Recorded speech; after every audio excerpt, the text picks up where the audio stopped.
بسم الله الرحمن الرحیم. سلام و عرض احترام خدمت همه دوستای عزیز. امیدوار هستم که جور و صحتمند باشید.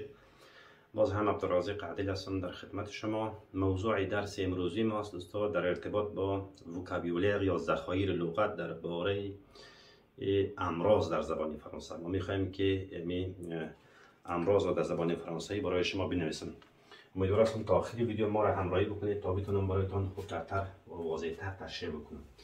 مثلا دوستا شروع میکنیم از مریضی. اما قبلا ما روی این موضوع صحبت کرده بودیم که ما البته وقتی که یک عضو بدنی ما درد میکرد ما از فعل avoir کمک میگرفتیم. j'ai mal à la main، j'ai mal à la tête، سردرد هستم، مثلا j'ai mal aux oreilles، گوشایم درد میکنند و امثال زیاده. تمام اعضای بدن ما میتونیم که با فعل avoir امراض را صرف بکنیم.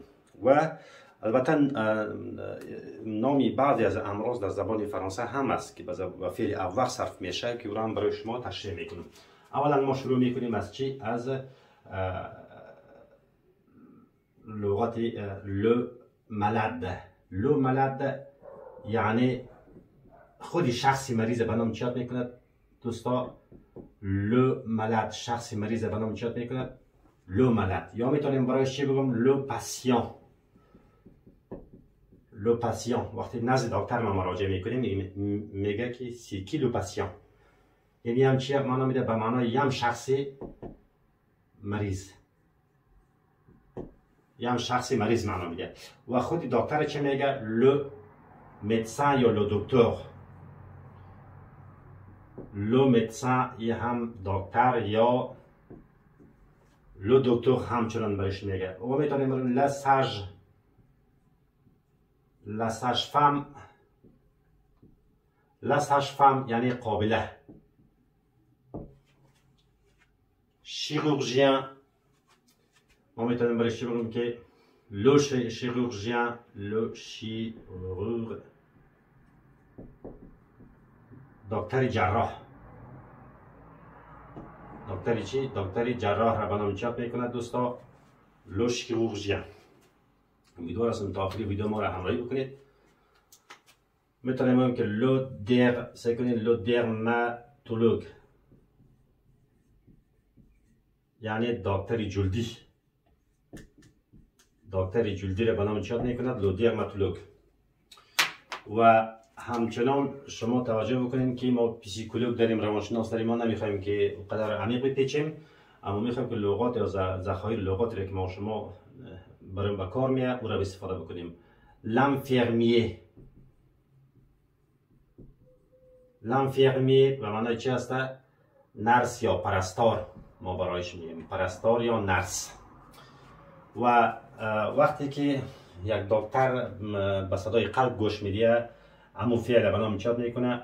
میگیم اوسکولته یا اگزامینی. چی برایش میتونیم بگم که اوسکولته یعنی گوش گرفتن. گوش گرفتن صدای قلب. اوسکولته میگه برایش. اوسکولته. و همچنان ما شما داریم، شما توجه بکنین، پراندغ. سعی کنین پراندغ لو پول. پراندغ لو پول به معنای نبض را شما توجه بکنید. نبض کسی را گرفتن. prendre le pouls de quelqu'un، نبض کسی را گرفتن. وقتی که فشار هم میگه ما از کلمه prendre استفاده میکنیم. l'attention فشار گرفتن. شما توجه بکنید l'attention. یا مثلا درجه حرارت بدن la température. شما توجه بکنید la température یعنی درجه حرارت کسی را هم گرفتنش میگیم از کلمه prendre میتونیم به کار بریم. و شما وقتی که میبینید دکتر برای شما یک نسخه نوشته میکنه چی میگه؟ پرسکریر. پرسکریر نسخه نوشتن یا نسخه دادن. ما میتونیم باش چی بگم؟ نسخه دادن. و خود این نسخه را چی میگه؟ لوردونانس. لوردونانس خود چی را میگه؟ نسخه دوستا. و مثلا ما شما داریم امراضای مختلف داریم که ما شما مثلا از قسمت سر شروع میکنیم. میگیریم الوپسی، یعنی ریزش چی رو میگه دوستا؟ ریزش مو، ریزش موی سر. و یک چیز دیگر هم شما توجه بکنیم که ما شوت دو شوفه هم داریم. لشوت میگیریم. برای چی میگیریم لشوت؟ این لغت آسان است. لشوت میگیریم، لشوت دو شوفه.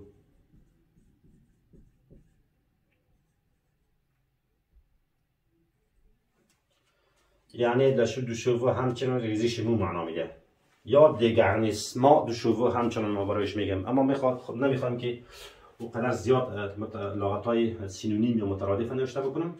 من فقط میخوام که امو کلماتی که ما روزمره از کار میگیریم همه رو برای شما بنویسیم. مثلا داریم، سعی کنین ببخشین، ل کوپ، یعنی خروسک.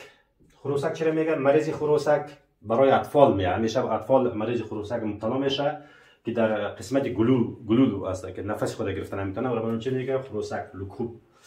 و البته ما مثلا داریم میوب. میوب چرا میگه؟ میوب به معنای در حقیقت نزدیک بین، کسی که چشمایش نزدیک میبینه و دور نمیبینه. و اون کسی که دور میبینه نزدیک نمیبینه چه میکنه؟ به نام پرسبیت. این به نام چی میکنه؟ دوربین. کسی که چشمایش دور میبینه نزدیک نمیبینه، برعکس به نام چی میکنه؟ پرسبیت. و ما و شما همچنان دیگه مرضی که داریم چی؟ پلوریزی. شما توجه بکنین، یعنی ما و شما میتونیم به نام سینه بغل، لپلوریزی. در حقیقت چی هستن؟ مؤنث هستن که ما میخوایم ارتیکل زیر هم بنویسیم برای شما، لپلوریزی. و همچنان ما و شما داریم مثلا کسی که شکم درد است، avoir mal au ventre، یعنی چی است؟ شکم درد بودن. شکم درد میگه، شکم درد بودن چی میگه؟ avoir mal au ventre. یا مثلا شما توجه بکنید ما داریم être constipé. être constipé یعنی قبض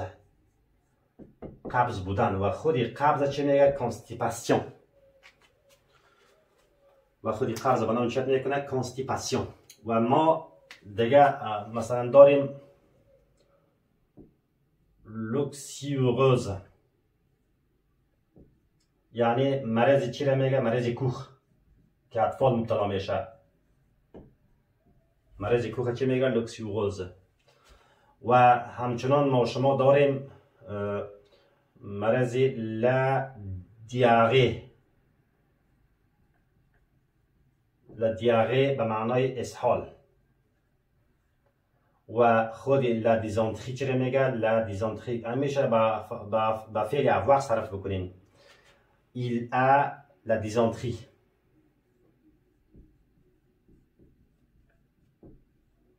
یعنی اسهال چی را میگه؟ اسهال خونی. اسهال خونی.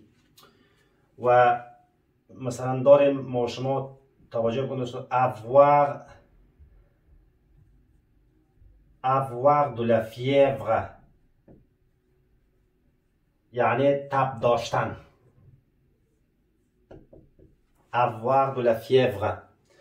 یا مثلا دوستان شما توجه بکنید دکترها از این کلمه هم زیاد استفاده میکنن. مثلا میگن که avoir la cour، سعی کنین la courbature، یعنی درد و خستگی داشتن میگه. احساس درد و خستگی داشتن چی میگه؟ avoir la courbature، یعنی خستگی برای شما بگویم، یا احساس خستگی و بسیار که درد می داشته باشه جان شما سر تا پای و خسته می باشین چی میگه؟ avoir courbature. امیدوارم که قسمت شما فهمیده باشین. مثلا داریم ما شما مریضی چی داریم؟ hémorroïde. شما توجه بکنین hémorroïde یعنی چی هست؟ بواسیر. avoir است. همه اینا به فعل avoir صرف میشه. مثلا میگیم که لا تیفوید باشین تیروید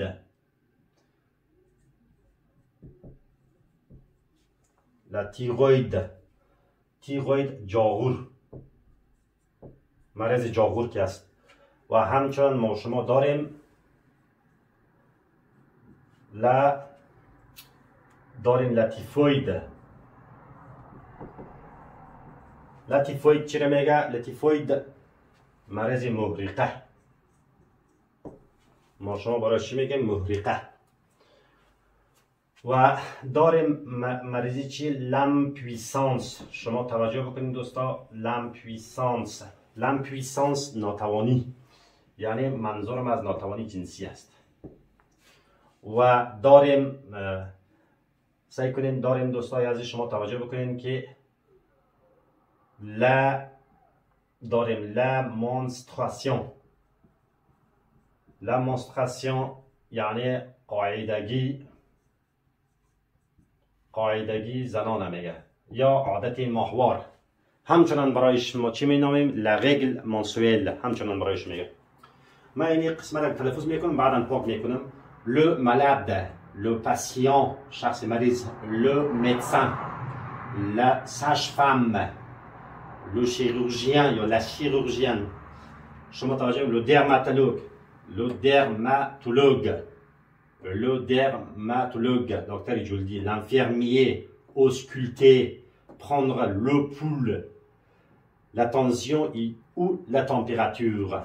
هر کدامش که شما استفاده میکنید. ou la température, prescrire l'ordonnance, alopécie ریزش مو، یا برش میتونیم شوت دو شوو بگم یا میتونیم برش dégarnissement دو شوو. le cou به معنی خروسک، myop, presbyte, pleurésie, la pleurésie, avoir mal au ventre, être constipé, l'oxyurose, la diarrhée, la dysenterie, avoir de la fièvre, avoir la courbature, l'hémorroïde و داریم لا تیروید. و اینا قسمت ما پاک میکنم. میخوایم که کلمات جدید را در اینجا بنویسم.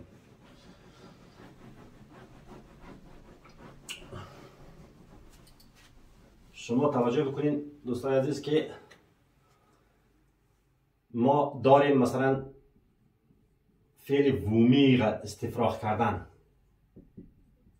وومیر به معنای چی است؟ استفراغ کردن. وومیسما، لوومیسما اسمش است که شما شاید بتونید، من گفتم دیگه ضرورت نیست که من نوشته بکنم. و داریم مثلا avoir la nausée، یعنی چی است؟ دلبدی داشتن. avoir la nausée. و دیگه داریم من برای شما بیشتر کانستیپی را گفتم. و لانسومنی. شما توجه بکنید لانسومنی یعنی مرض چی را میگه؟ مرض بیخوابی، کسی که به مرض بیخوابی مبتلا هست. و اپویزه، خسته گفته. و این هم چی را میگه؟ بسیار یک شخصی خسته یا فتیگه می باشد. توسه، سرفه کردن. توسه، سرفه کردن. و اترنوی، عطسه زدن. عطسه زدن وقتی که ریزش میکنیم زیاد عطسه میزنیم. و مثلا خود ریزش چه میگه؟ لغم، ریزش یا زکام. و ما شما داریم avoir de la fièvre، تب داشتن. و را شاید در چی نوشته کرده باشم، نوشته کردیم. و avoir شما توجه بکنین داریم avoir این قسمت را نوشته میکنیم فامیله شود درست. avoir la démangeaison. avoir la démangeaison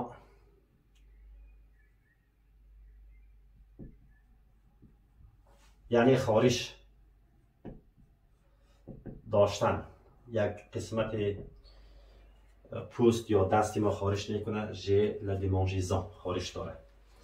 و مثلا میتونیم برایش چی بگم؟ سوگراتی هم خارج کردن. سوگراتی هم میتونه سینونیم باشه.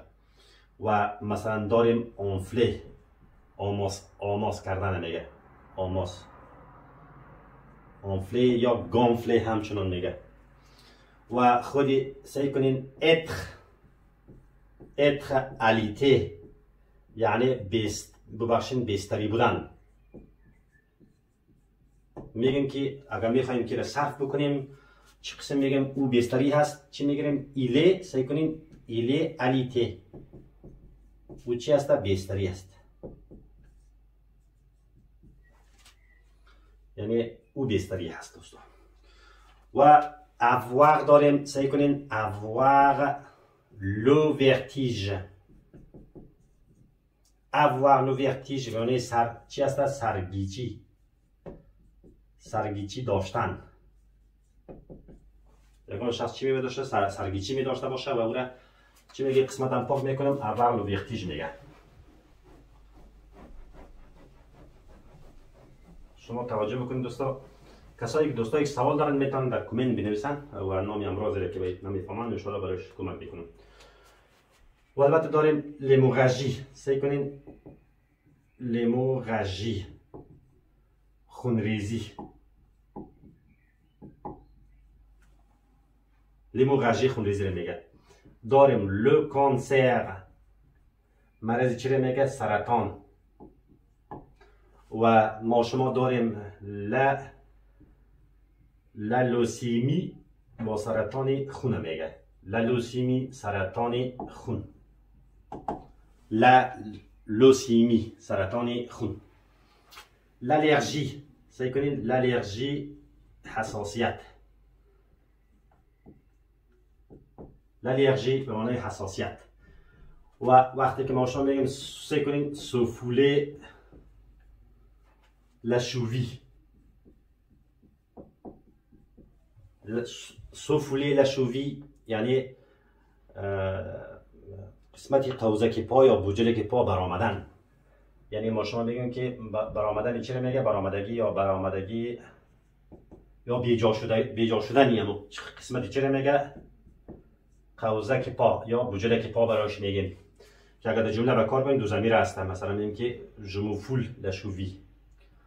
شما توجه بکنین چی میگیریم؟ je me foule، صرف میکنیم la cheville. و خودی چی رو میگه؟ لانتاکس. سعی کنین این هم بیجا شدگی یا قسمتی از عضوی بدن میگه. بیجا شدگی یا قسمتی بیجا شدگی، یا مثلا لانتاکس برآمدگی میگه، جسم برآمد، یا مثلا شانه برآمد بیجا شده چی میگه؟ لانتاکس. یا دیسلوکی همچنان برایش میگه. من یک قسمت از این کلمه را دیگه نوشتم. مثلا سعی کنین لی بیکی یعنی چی رو میگه؟ چوبی زیر بغلی. یعنی چوبای چی رو میگه؟ چوبهای زیر بغل. چوبای زیر بغلی رو بدام چیات میکنم؟ لی بیکی برای شما مینامیم. مثلا مریضی که چی باشه؟ همین سرایت کننده یا مثلا ساری باشه چی میگیریم برایش؟ کانتاژیوز. c'est une maladie contagieuse. به معنای مریضی چی هست؟ مرضی ساری است که میگیم شما. یا مثلا داریم خود قرص دوا را چی میگه؟ خود قرص دوا را میگه لو کشه، قرص دوا. یا ما شما داریم قرص دوا یا گولی را به نام چی میکنه؟ لا پیلول. پیلول هم چی میگه؟ همون قرص دوا یا مثلا برایش میگیم گولی به اصطلاح عام. ما برایش چی میگیم؟ گولی. و ما شما داریم مثلا لا روژول. سعی کنین لا روژول چی میگه؟ سرخکان. مثلا داریم لا واریول، آبله، یا ما شما برایش میگیم چیچک. من این قسمت پاک میکنم دوستان، میخوایم برایش دوباره بنویسم. که هم نام امراض است یا مریضی در زبان فرانسوی است. که ما و شما مثلا برایش داریم لا توبرکلوز. سعی کنین لا تو داریم لا توبرکلوز، یعنی مرضی چی رو میگم؟ مرض سیل، کسی که مرض سیل داشته باشه. و همچنان ما و شما داریم لو. سعی کنین لو هلمنت چی رو میگه؟ یعنی کرمی میده، کرمی میده رو میگه. و ما و شما داریم لا ملدی مثلا میگیریم کوتنه، مرض چی رو میگه؟ مرض جلدی. وقتی نزد دکتر مراجعه میکنیم چی مریضی داریم؟ میگه ژ این ملدی کوتنه، من یک مریضی جلدی یا پوستی دارم. چی میگه؟ کوتنه. و مثلا داریم خود دانه رو چی میگه؟ لو تو دانه. یا مثلا سوزاک چی میگه؟ لا بلونوغاژی. بلونوغاژی به معنای سوزاک، یا میتونیم گونوکوکسی هم بگه. بنابراین چی میگه؟ لا گونوکوکسی هم سوزاک میگه.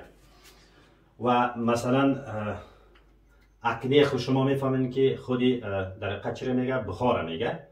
و لو سعی کنین لو ژونیسما زردی، که ما زردی های مختلف داریم در حقیقت، که هپاتیت ا داریم، هپاتیت ب داریم که اون قسمتش نمیخوایم برای شما یادآور شوم. لو ژونیسما. و همچنان داریم سیده، مرضی چی میگه؟ مرضی ایدز.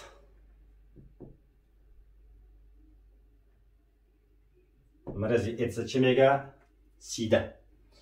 و خود یک مبتلا شدن چی میگه دوستا؟ اتخاپه میتونیم برش بگم. چی بگم؟ اتخاپه. مثلا اینکه ایله، سعی کنیم جمله بسازیم ایله اتخاپه میگیریم، او مبتلا شده. این چی رو میگه؟ مبتلا شدن نمیگه. و تمامی از این امراضی که برای شما گفتم شما میتونید به کار بگیرید. ایله اتخاپه لوروم، مبتلا بر چی شده؟ مبتلا بر ریزش شده.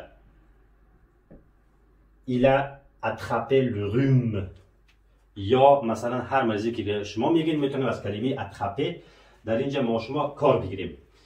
و خود سینی هم خوندادن بنام چه میکنه؟ سینی که برای هم قسمش میگیم. مثلا داریم لا سیویر، برایش چی میگیریم؟ اما برانکار. یا میتونیم که همو چی رو میگم؟ تذکیره برش میگیم. چی میگیم؟ که زخمی ها رو انتقال میتیم. برام چی میگه؟ لا سیویر یا لا برانکار میگه. امیدوار هستم که قسمت هم شما فهمیده باشین دوستا. و میتونیم که اگر قسمت پای یا بدن ما شما خور رفته باشه برام چی میکنه؟ avoir سعی کنین avoir des fourmis. مثلا میگیم که au pied، سعی کنین چی معنا میده؟ معنا میده که پا، مثلا پاهای چی کده؟ اینا پاهایم خواب رفته، یعنی مثلا به این اصطلاح عامیانه است دیگه. در حقیقت که هم پاهای مرجک میزنه. در حقیقت فورمی اصلا مرچه رو میگه و در این قسمت اصطلاح است. و خودی مثلا میفهمیم که از حال به حال رفتم این قسمت خیمه پاک میکنم. باز میخوایم که لغات جدید اگر در فکرم حافظه آمده باشه برای شما بنویسم. مثلا داریم سعی کنین سیونویغ. چی معنا میده سیونویغ؟ به معنای بیحال شدن یا ضعف کردن. سعی کنین بیحال شدن. یا میتونیم اصطلاح هم داریم ما شما بنویسین که تامبه. سعی کنین چی میگیریم؟ تامبه دان لی پوم. تامبه دان لی پوم یعنی ضعف کردن یا از حال به حال شدن، یا perdre la connaissance. همچنان برای شما میتونیم بنامیم. مثلا این که امنیزیک. سعی کنین امنیزیک. امنیزیک چرا میگه؟ مرضی چرا میگه؟ مرض فراموشکار. امنیزیک فراموشکار، شخصی که از حافظت همیشه فراموش میکنه و چی میگه؟ بنامی امنیزیک میگه. و تروماتیزه مثلا داریم ضربه روحی خوردن، ضربه خوردن. در حقیقت تروماتیزه از لحاظ روحی ضربه تکان خوردن، یعنی میتونیم که ضربه روحی بگیریم، روحی خوردن. تروماتیزه. و همچنان میگیم لکرامپ، همچنان میگه که لکرامپ مثلا اسکیل لکرامپ و پایش خو رفته یا مثلا مرجک میزنه لحاظ اما قسمت عضلاتش. یه همچنان سینونیمی چی هست؟ سینونیمی یعنی قسمتی که avoir des fourmis au pied ما گفتیم برای شما لکرامپ. و مثلا لپلی داریم. چی داریم؟ لپلی به معنای زخم است در حقیقت. لپلی به معنای زخم. دیگه دوستای عزیز که